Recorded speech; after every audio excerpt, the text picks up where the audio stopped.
Oh wait, Mariana, why don't you introduce the event and say, Okay. welcome everybody, all of that.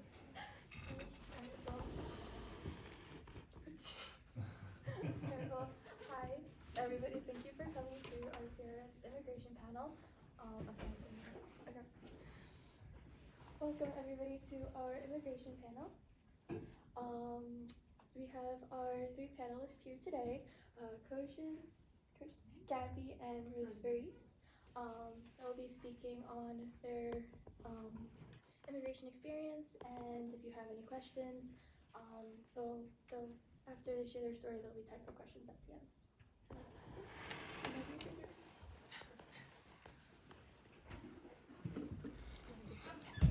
Who would you like to start? Yes. Okay. My name is Rosveris Gomez. I came here from the Dominican Republic at the age of 6, turning 7 on September, and I recently became a citizen like 2 years ago, I believe. Yes, thank you. I came here on my dad's work visa in 2008, and we obviously lived our very life here until his job did not submit his green card papers, and that was a bit of trouble because then we had to financially fund for it. And as I came here in September, we had to move back to the Dominican Republic because if not, we were gonna stay here undocumented. And because my dad had a job as a therapist, he did not want to have any other troubles if he were to stay. So we all moved back. We took everything that we had here and we took it all to the Dominican Republic. Everything, even like the mattresses. And and then that was like a lot of money. I think my parents spent over like $5,000 sending everything. Then we had to live in DR for a year and a half. And I think the whole process financially for the green card was around, for 4 of us, it was a good 20K. And my dad was a therapist over there and a college professor. And my mom did not work that much because my grandma had a stroke just at that time. So it was a lot of like financial troubles that we had over there. And finally we got the opportunity to move back here. It was also very troubling because my dad did not want to come back. He loved the life over there. He was a professional in both ways.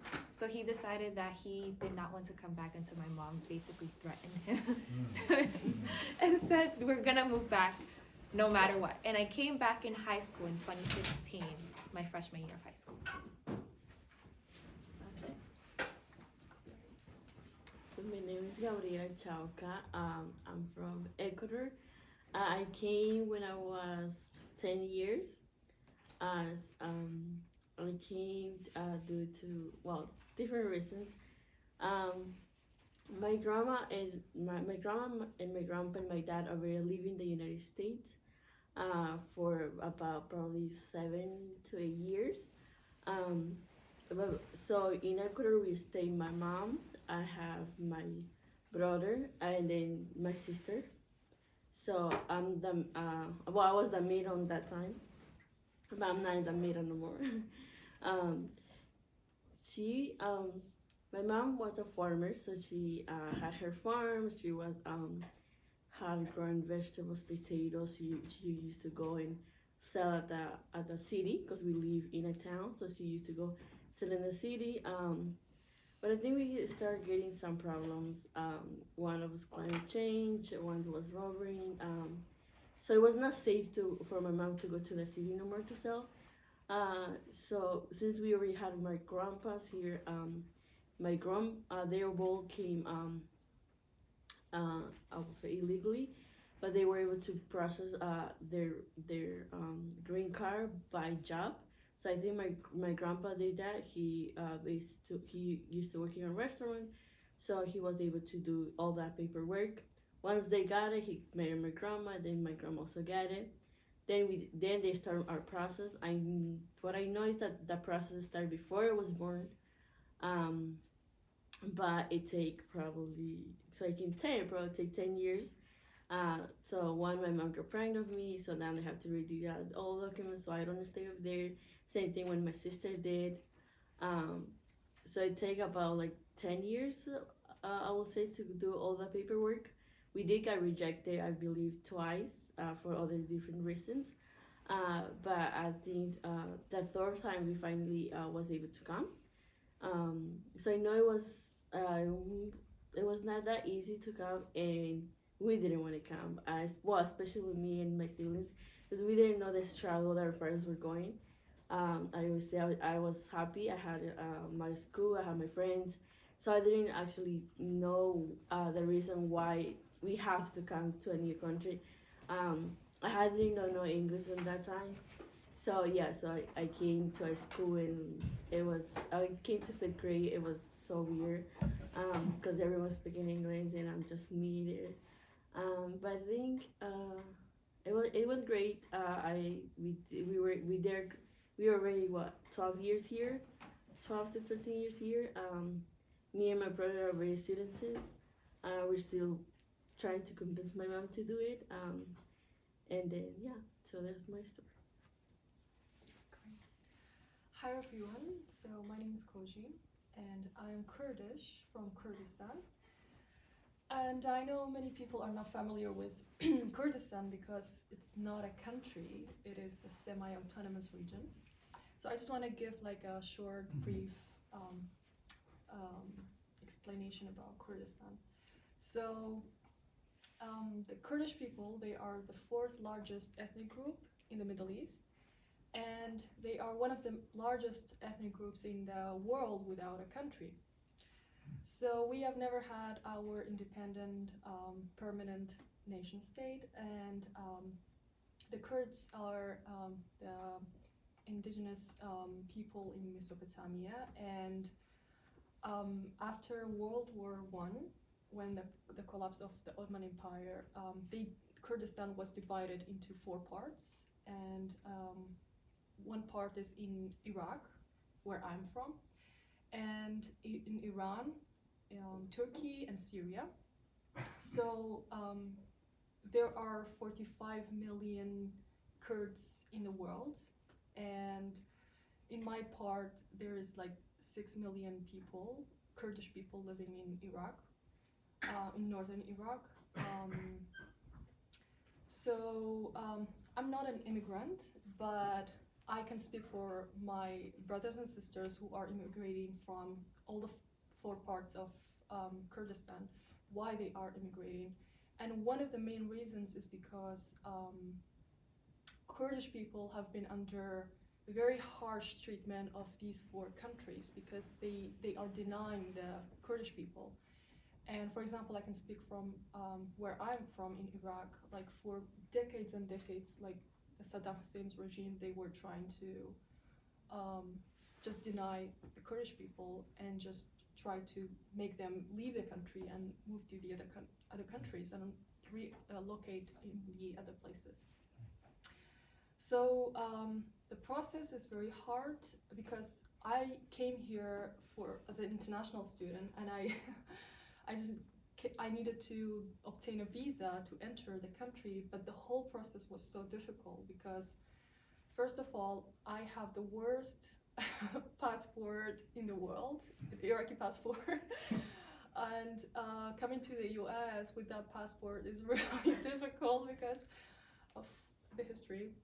So what I did, I got accepted at Cabrini, and they told me that you have like a month to obtain your visa, and the problem was that the US consulate in my country was closed at that time because of COVID, and they didn't open. So I had to travel and go to another country just to get my appointment to see whether I will be accepted or not to come to the United States.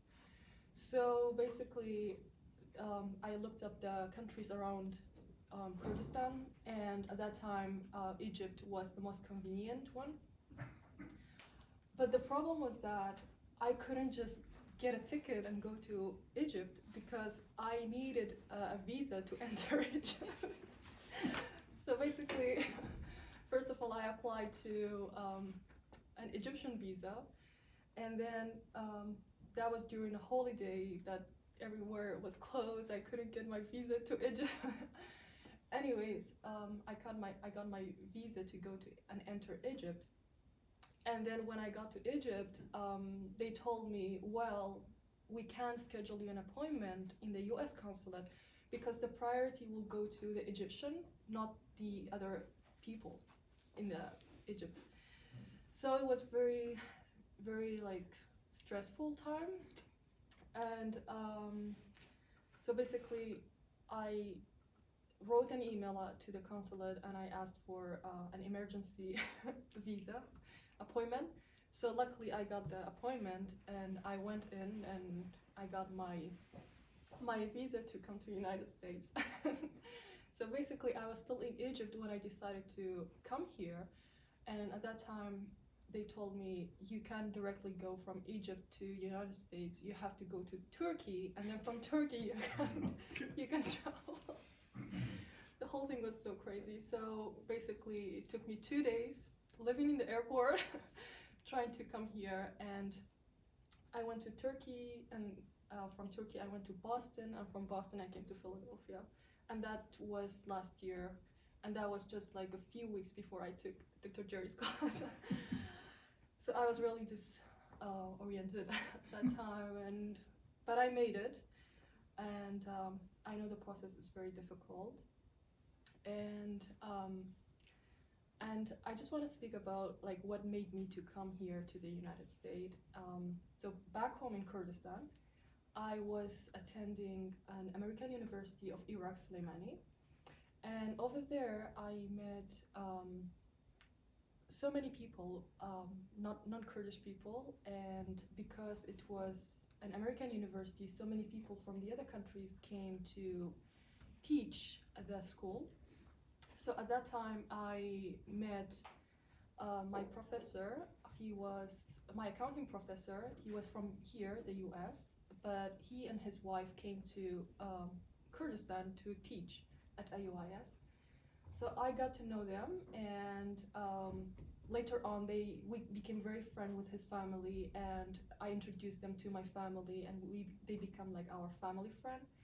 So they invited me here. They said, if you ever decided to come to the United States, we are happy to host you and be your family here.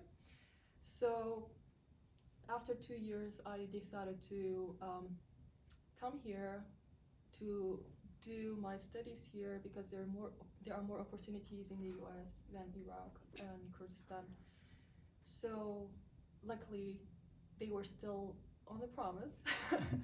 So I came here and they opened their doors for me, and I stay with them currently, and I'm so grateful for that. And yeah, so that was the experience.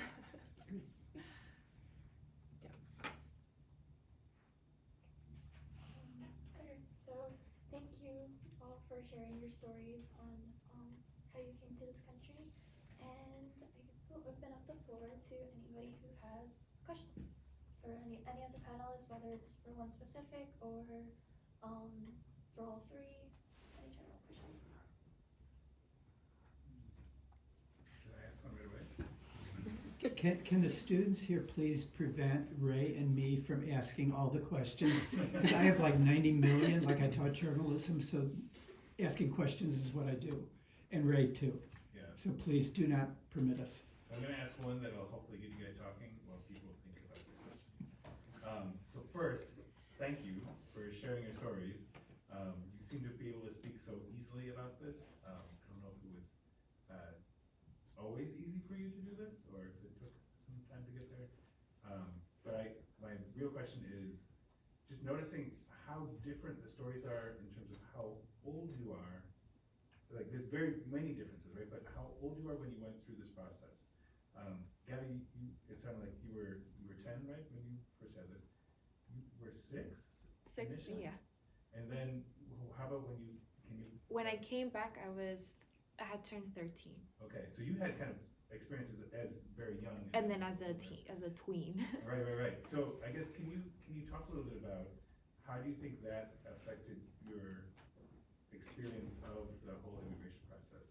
Your age in particular, like, do you think you experienced it differently because of your age and what you remembered and how you kind of helped it? I I think as a child, I knew because in the Dominican Republic, it's very big to get a visa because a family member had asked for it.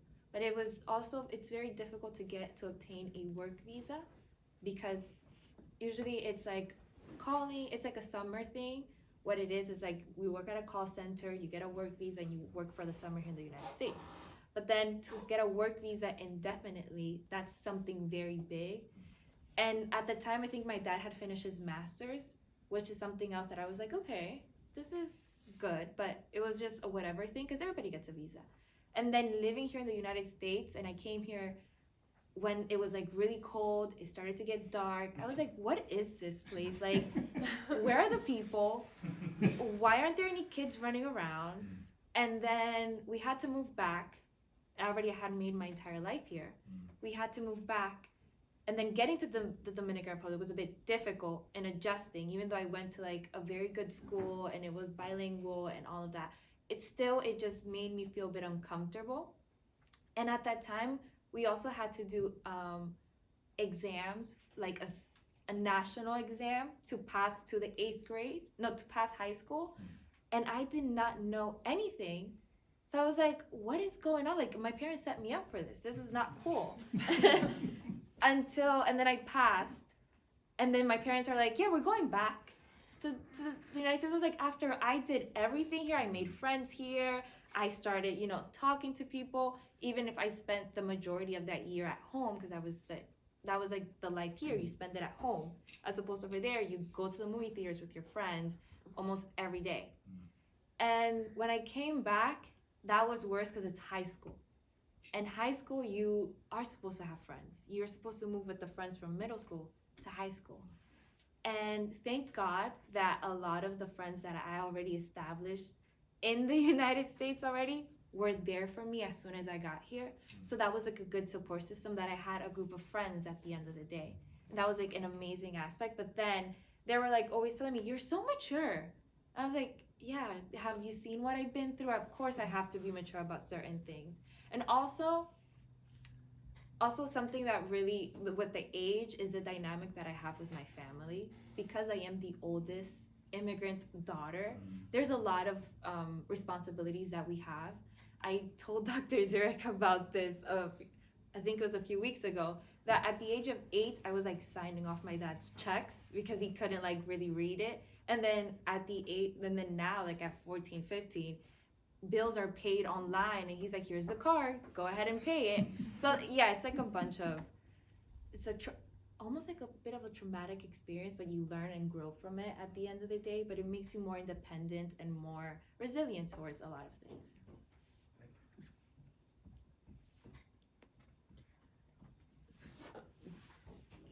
I forgot a question. Can you repeat it?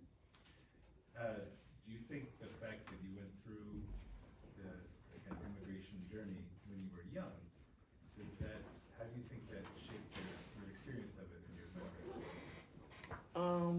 I think as I get older, my memories, it's sad because memories that I had in Ecuador is like going little by little if I don't keep like telling stories or reminding. So when I was 10, I had no idea why I was coming here. So because I did live, I was fine because I had my dad sending money, my grandma sending money. So my mom did live well. That's what I thought because I went to a private school and I had my friends. So coming here, I just didn't understand why. I knew people come here, but at 10 years old, I have no idea why do we have to come if we have everything over there. So I think that was that what I struggle more is understanding, and that's came when I grow and I see the reality in Ecuador and see here, and then that's when I understand the reason. So I think it's just more of just time waiting to see why I came.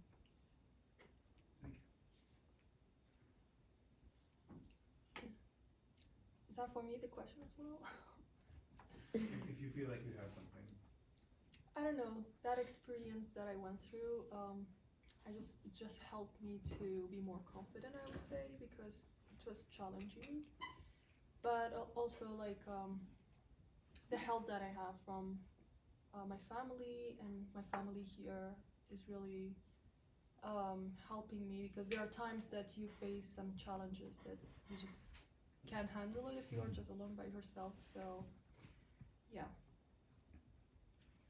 So Rose, this is my one question, and then do not allow me to ask any more questions, okay?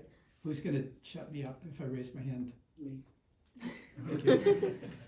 So you did not have any relatives here, I have like two. so, So we're the first family here in the United States. yeah, and Gabby, your grandfather, I have my grandfather, my grandma, and my dad. okay, and, but when your dad first came, was there anybody here that they knew? Yes, it was like my brother's godmother and then my mom's Okay. cousin. Those are the only one. Obviously now they have more established family who we call family, and those were the people who we refuged at when we Mhm. first came here. Then after that we made a life here in Philly, and we could just say like, yes, we have family, but we're just the family Mhm. here in the United I see, States. yeah. And Kojin, you were talking about your 4 siblings, 2 more siblings. Yeah, Yeah. we're 3. and are they trying to get visas to come? My sister, she tried, but she got rejected. Okay, Yeah, she went to Qatar for her visa. Oh wow. to the But- American Embassy in Qatar? They didn't give like a specific reason why, but they, based on the question that they asked, I don't know, it seemed like they were asking, do you have any relatives here? And she mentioned me, and I don't know if that was a reason for Mhm. rejection. It could have been. Yeah. Mhm. And you have a brother? Yeah, my brother, no, he's not trying to come here. He He doesn't just want want. to get married over there. Okay, okay, yeah. Yeah. Have you talked, this is a follow-up question. Have you talked to your parents why they wanted to leave?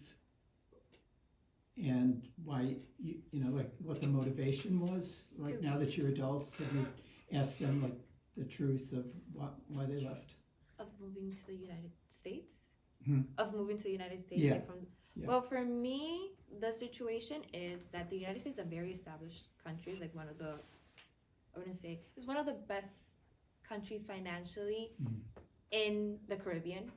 The problem is that you're not going to get anywhere if you don't have the financial means to endorse somebody politically or get that political push. So my dad is always somebody who wants to be open and true to himself, and he doesn't like the idea, although when we were trying to come here for the first time, they messed up my mom's name. And they messed it up really badly to the extent that it was just a Z and they put an S. Mhm. And they were like, no, she may not leave this country. So my dad knows somebody who is of power in that section at that time, and he called his brother and said, hey, I need this help, like I need this now. And like in about a day, they're like, yeah, you can just go check the mail, they're gonna send you it already fixed. And that's like how it works over there. And as a professional, you don't want to have to rely on a phone call, because then they're gonna rely on you to do something else. So he said he wanted to do things a bit clearer and cleaner, so he decided to move here in the United States. And also a better life for us. Mhm. Yeah. Mhm. Yes, I did ask because I was mad because I was not why we came. One, I think is more. Well, my mom is more than my grandma was living over here, and my mom didn't have like a job like that would get like a weekly paycheck. It was more if they sell it, if they not, and depends her check depend more on other things that she don't have control of it. But like my grandma and my grandpa and people that I know have moved here, it's because they don't find a job, that will pay them well to be able like to survive, even and if they have children. Like my mom had me and my other two siblings. I think it was just hard. She said she think of us. I think like in the future because of education. I have friends that went with me in school. They're over there in Ecuador. But like they did their life. They graduated from high school. They went to college. They already got their degree, but they're not able to find a job. So it's hard even though if you already have your degree and you do everything that you're supposed to do, you're still not able to find a job, and that means no money. And yeah, so I think that's the reason for my mom was just thinking of us, so as we can have a better future.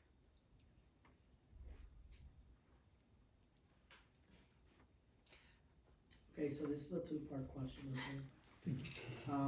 Based on the struggles that you guys have gone through the legal system in trying to come to America, my first question is there any certain systems that you think you would change in the way the U.S. immigration system works?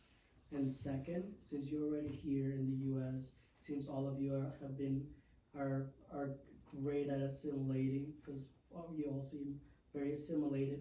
Do you think the U.S. should make it harder or it should make it easier to allow people into the country?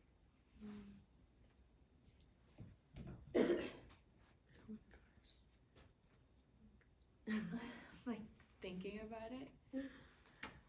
I can answer the second part first. I think they should make it easier. I know when I was applying for citizenship, the same day that I applied for citizenship, during a specific president's where he wanted to make it expensive to apply for citizenship. Instead of 870, he wanted to make it 1,065, I believe. And my parents already had the 875 for me and my mother. And I remember being like stressed. I'm like, what if they just put it up? Like, what are we gonna do? It's just like one application. And then that same night, I was like falling asleep and my dad woke me up and he's like, some Texas judge just like changed everything. Come on, hurry up, let's go. Like, get your passport and get the green card. Let's go take a picture of it. And we did it. So it shouldn't be that difficult to come here if you have the proper tools to get here. Now, if they were to see something else in regards to like, hey, this person's not gonna make it here, or this person has a second intention, because those interviewers, they have the proper equipment to know what's going on. They shouldn't really be able to turn you down just because. And like, because you mentioned about your sister, in specific, I know the reason why they turned down your sister is because they think that she's gonna stay because of you. Mm-hmm. That should not be a factor towards her getting a visa just to visit. It's a 3-month visa. There's a lot of things that could happen in 3 months, but staying here, like, it's an amazing country and everything, but come on, like, a lot of people love their country. I think they should make it much easier. Yeah, I agree with you because, I mean, I understand from the point of view that it's because of the sake of security, but like my sister, she is 1 year older than me and she wants to have the same opportunity that I have here. So I absolutely think that it's not fair. I mean, they didn't give like certain reasoning, and also there's only one person and it's based on that person to make the judge, and I think it should be another way that they can evaluate. There should be like another process to evaluate to give visas to students or other people. I would like to, I would say thing it's my family and I came to be together. It take 10 years. So I think we should it should be less time. I think there should be ways that we can make that time less. One of my uncles got it, but he got it more like 7 years. So that's a lot of years. I think it should be shorter. There should be easier way to be able to do. I guess this is a question for all three of you. Do you guys ever feel scared that you might be losing touch with your original culture, or ever feel like there'll be a point in your life where you feel like you'll feel like an alien in your own homeland? For me, no, because I visit every year. It's like something my parents have instilled in me because they don't want that to happen. Also, my parents, I think they choose to not speak English to me and my brother, even though they understand it. They act clueless to what we're saying. So I think, personally, my experience, I don't think I would ever feel like that, and it's something that, even though my dad does say like you guys will never, you guys are no longer gonna have an anchor over there. So I know in the future, in some time, you guys are not gonna visit, and I'm thinking about like I'm gonna take my kids over there, not the resort part of it. I'm gonna take my kids over there. No, I'm not gonna ship my kids there for a month, but like a week or two is enough for them to like still have that love for the country and for their culture. For me, I don't think so. I go back Ecuador often as I can, but I think there's a point since I came at 10, there's memories that I don't remind as well as I used to, like going to school. Like I remember my friends, but like doing some stuff, like some festivals that we do in Ecuador. I just like, I don't remember how we used to do that, but then I do have my family, my grandma, and all that always remind me, and we always going. So yeah, I don't think so for it. I go back as much as I can, so that does not happen. I think I agree with that. I'm not worried about it too, and because you can always visit back, and we are in a certain age that it's like that love is in your blood and doesn't go away. And also the family that I'm staying with, they have been already in Kurdistan, so they already know the culture, so it's not like I'm completely here and feeling homesick. And yeah, thank you for the question. This one's for all three of you. Since coming here, how often have you experienced xenophobia, racism, or bigotry of any kind? That's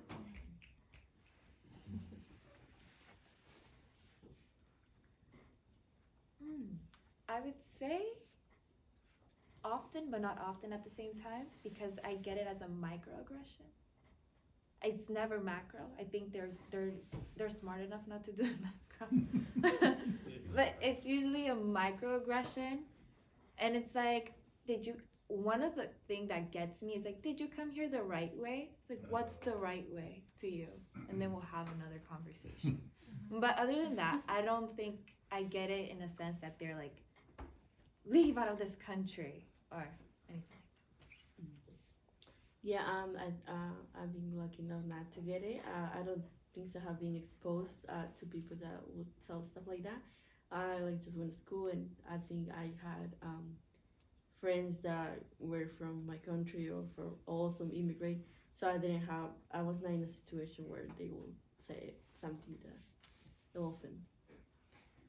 Yeah, I think because I'm just like a student here, I haven't had that experience, but sometimes it's funny because when someone asks me where are you from, I'm just waiting for their reaction, and sometimes I had that reaction from the other people when I say I'm from Iraq, like Kurdistan, Iraq.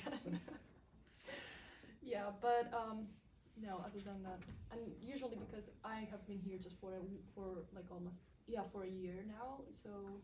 And most of the time I have been in school, so I didn't have that much, interaction. There are two questions. Piggybacking off his question, do you guys think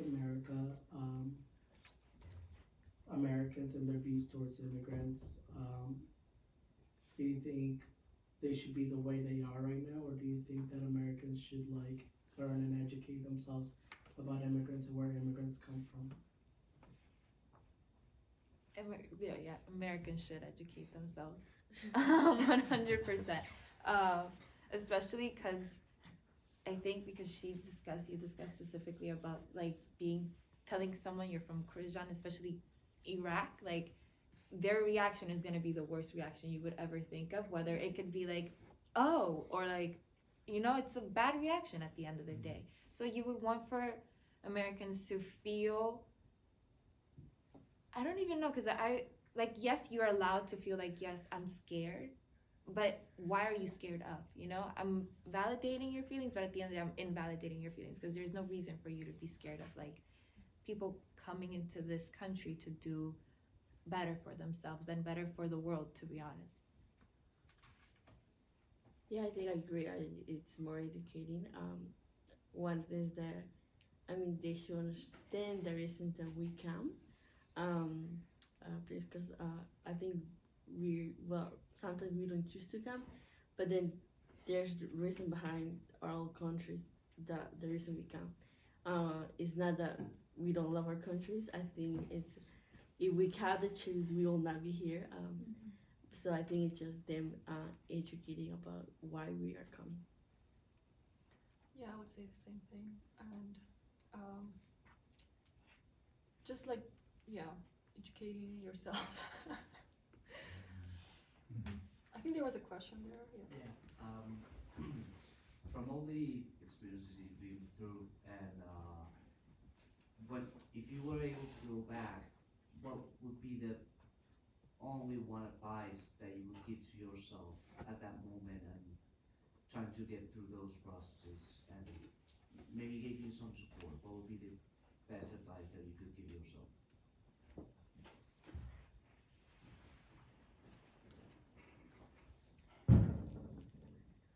I can go. I think it's I was saying I coming here.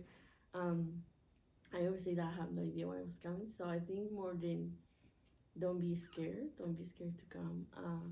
And especially going to school since that I just did nothing of English.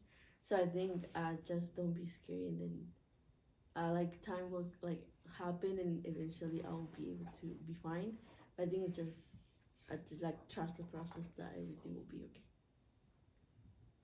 I would say I'll tell myself just have faith and believe in yourself, and as well don't be scared, because when you are in that state and you think about you're moving to a different country, everything is different, and society, the people, the language, the tradition. So of course that is a lot of like stress, but you just have to have faith that you should just look at one step at a time and don't panic. So then you will get through it. I would just tell myself it's okay.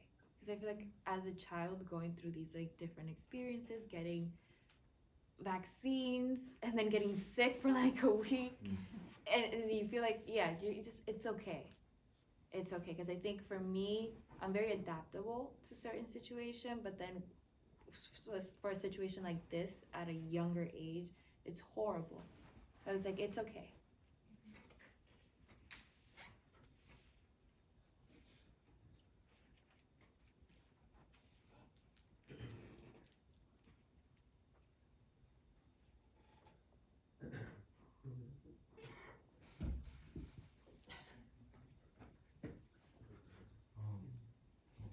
Yes.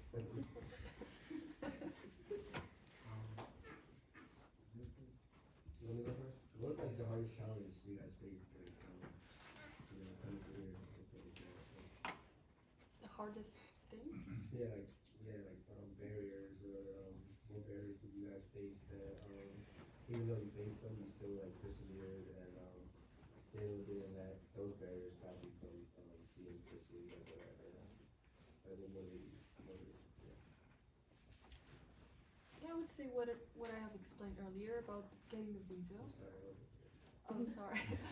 Yeah, it was very difficult getting my visa and coming to the United States. So that was the most difficult part of the journey for me. And yeah. For me, I would say English, learning the language. I think English it's very difficult. It don't make sense. So I think I think learning and be able to pronounce all those hard words, I think has been the challenge. For me, I think the challenge was having to know that my mom is sad at a young age and not being able to do anything about it. That was like the worst part.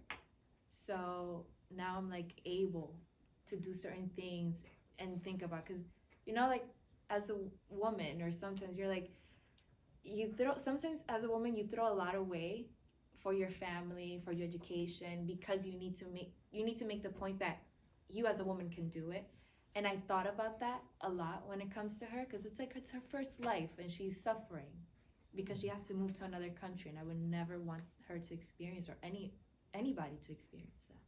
So yeah, that was like my hardest challenge. I have a question for all three of you guys. What's a piece of advice that stuck with you throughout your whole life through these experiences that you could give all of us to like continue with our lives as some of us, you know? Piece of advice. I remember that my dad's advice, ever since I was growing up, he was always telling me and my siblings, just remember that the tree of life is always green. And I was keeping that in my heart, and I would just say, whatever situation you are going through, and no matter how difficult it is, just focus on the positive side and the positive attitude, and just be optimistic, and you will get through it. And just remember that the tree is always green, no matter what. For me, it would be that everything is like temporary. That process that you're going through eventually will end. So it just remind that this is for better for you in the future, and that eventually you will learn. Like for English, eventually I became able to speak, but like when I was just learning, I thought I would never be able to like remember all these vocabulary, all these things. So I think just reminding that everything is temporary, and eventually it will come. Well, my dad says this to me a lot. He said it to me yesterday because I was crying about school. He always tells me, these are the moments for you that pushes you to try to change the world for the better. So I was like out of it. I was crying and screaming. I was like, I hate school. I don't want to be here anymore.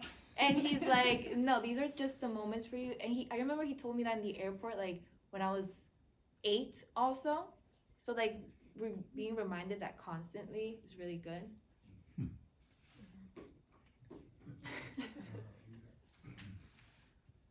Some of you might not have questions, but just might want to make a comment. So feel free, you don't have to put it with a question mark, but just say whatever you want to say. Yes, please. I'm proud of you guys for real.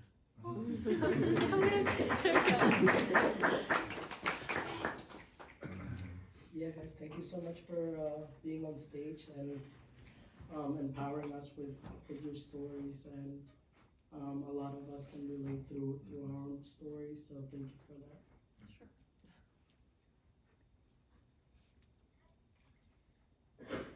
Did anybody in here have similar experiences as what they're talking about, or completely different? If anybody wants to share. In my case, I'm from Argentina. I came here in 2021, and I gotta say I didn't have that big of a difficulty, but at the same time it wasn't that easy because when I was trying to get my visa, my F1 visa, it was during COVID, so it started to get a little more difficult, and also trying to relearn the language because I always had English classes through all my school years, but there were those like last couple of years that I left it, and when I had to go back and revisit, it was a pain in the butt, to say something. And besides that, yeah, the system is not the best. They should make it a little more easier for people who try to that want to at least get some education somewhere else, in this case the US. And it was really hard at the moment to get the appointment because they were always putting like at least a year apart, and you had to call like every day and do more paperwork to make it closer to when you wanted to go. So that was kind of like my biggest deal, but I can relate to that part of the process being really hard and really cumbersome. Right. Bless you. Thank you. So there's Syracuse University has done a study. There's 800 immigration judges in this country, and they've looked at all the decisions that each of the 800 have made. There's one judge, I think, I'm just kind of making up the numbers now, but you'll get the idea. There's one judge in Virginia who has denied 98% of the people who've gone before him. There's another judge in New York who has denied 2%. There should never be a system where one judge denies 98%, hundreds of people, and another judge who only denied 2%. It's so random and unfair, unjust. I think that's like one of the things that it has to change, especially in the embassies in foreign countries, is the bias that they have. That bias needs to be shut down. It's like one of the worst things ever, because they look you up and down and they're like, no. They could easily say that, and you just have to accept it. Absolutely. Yeah. And I agree with you guys that, I believe that USCIS should be taken on, from the executive branch, because as you guys can see, whenever a new president comes, they can overhaul the immigration system, they can overhaul USCIS, CBP, ICE, right? So when you take that from the executive power and put in the judicial branch, people get, some sort of rights, and they're able to have a better case, and I think that would serve the immigrant community a lot. Right. I remember my sister, she was telling me while I was waiting for my appointment, I could hear the woman who was interviewing the people. She heard that she was asking the person who went before her, have you ever visited Iraq or Afghanistan? That was the question, the first question that she asked. And she was so scared. She said that not just I visited there, I'm from Iraq. So she immediately know that would be a rejection. So I think that's totally not fair. Yeah. I mean, there are some that have asked. I had a friend that went to get her visa, like a visiting visa, and they asked her if she's a sex worker. Oh, And I was wow. like, they asked you that? She does nails, and then they denied her after, because they said like it wasn't a real job. It's like, this is insane.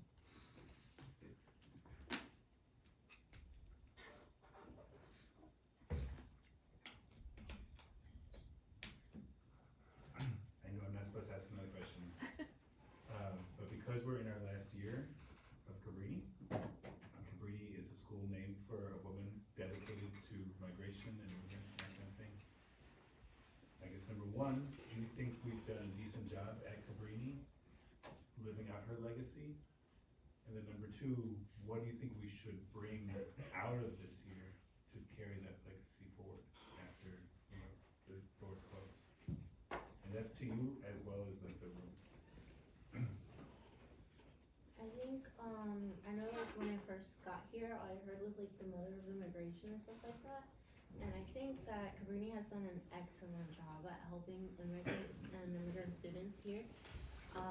As someone who's received a lot of help from Cabrini because of that stuff, I think that they've done really good, and it's very sad to see that they're gonna be shut down, because there's so many other people that they could have helped, people that could have applied next year, people that have to go somewhere else now who haven't completed their 4 years of school, and they don't have a way to there's not many places or many people who will help you if you're an undocumented student, or if you have a certain amount of a certain visa or something. So Cabrini did a great job, and it's very sad to see that it's closing.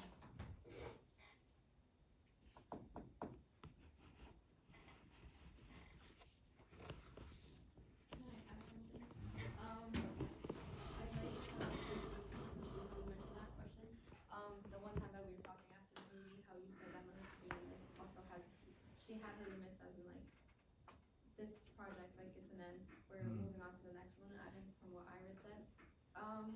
Not that it's a good thing that it happened, because like she said, people are losing out and whatnot, but I do agree with what you said, that it's the end of an era, we're moving on to better things, especially in the sense of immigrant students. I know before, even last year, I think PA, the Cabrini was the only school in PA that helped immigrant students and immigrants, but now with all of this happening, we have Holy Family, Gwen and Mercy, Eastern, they're also opening up their doors to immigrant students. So I feel like in that sense, I think it's not good that Cabrini is closing down. But like you said, it's the end of an era, but something for something bigger to happen. Add into that, I think, not only with the American community, I do see like a lot of needs. And I think that's something that when we go to other institutions, is not something that you're gonna be able to see. Like there'll be institutions that you go in and you'll be the only minority. So I think that having a good representation of immigrant students and other minorities here is just something that I hope we don't take for granted this last semester that we have. I think I have done a very good job, especially Gear Up, helping understand students in helping. I remember when when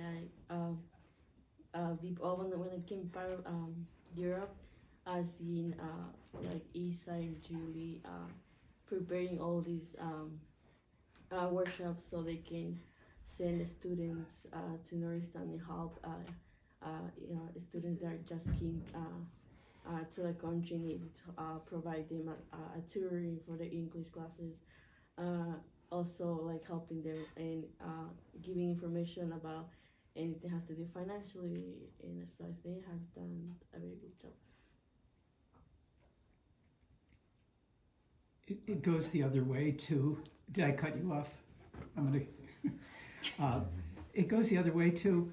When I've been teaching here 53 years, and for most of those decades, we were 100% white.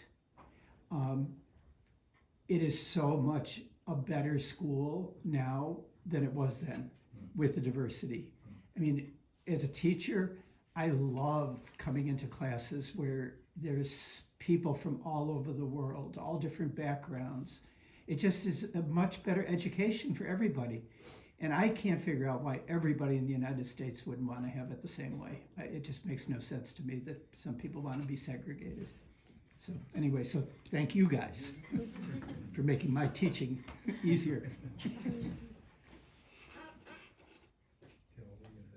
Well, I feel like, it's done a good job connecting all of us. And I feel like I made some really cool friends. I've seen other people's stories, and it's done a good job connecting us. And in the future, if other schools had it, I feel like people would like be happier or like more comfortable to get out their shell and speak who they are and speak their stories, and we get to see who they are, and then we might even be able to help them. You know what I mean? And like I feel like that's very beautiful, and it could be something great in the future.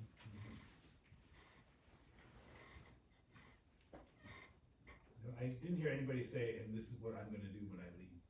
You know that yet? I mean, is that a part of it maybe? Like sharing more stories, getting people to share their stories? Well, yeah, I guess I might be going to Eastern. So, man, if they have a club there, and like I share all my stories. That's what's up.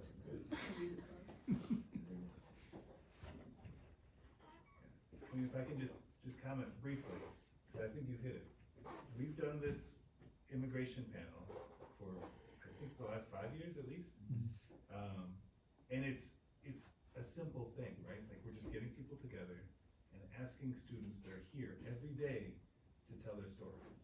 Stories that go untold, right? That are just laying there beneath the surface, and you may be their friend, and you might still not know these stories, right? And I think the efforts that we've been doing more and more to just get people showing fully who they are, where they're from, all the messy details, all the emotions, everything that's combined into that to make us who we are, and to know that we are all part of this community together, is some of the best stuff that we do. And I hope that you take it with you when you go, right? And that you listen to people, and that you get them to tell their stories, and you let them know that they are listened to and heard, right? Because I think that's part of the Cabrini way, and I think that's something that, yeah, like Alpha, when we're talking about that, I feel like it's going to be like seeds that like explode out from here, and we want to take the stuff that we've got here to make it better wherever we land. So, thank you for being brave to share this, and keep going.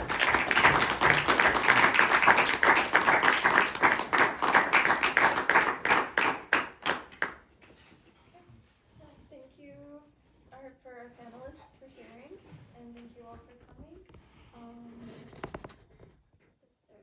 There's pizza in the back if you guys want to help yourselves, and just interact with one another. When's the next Puerto Vida?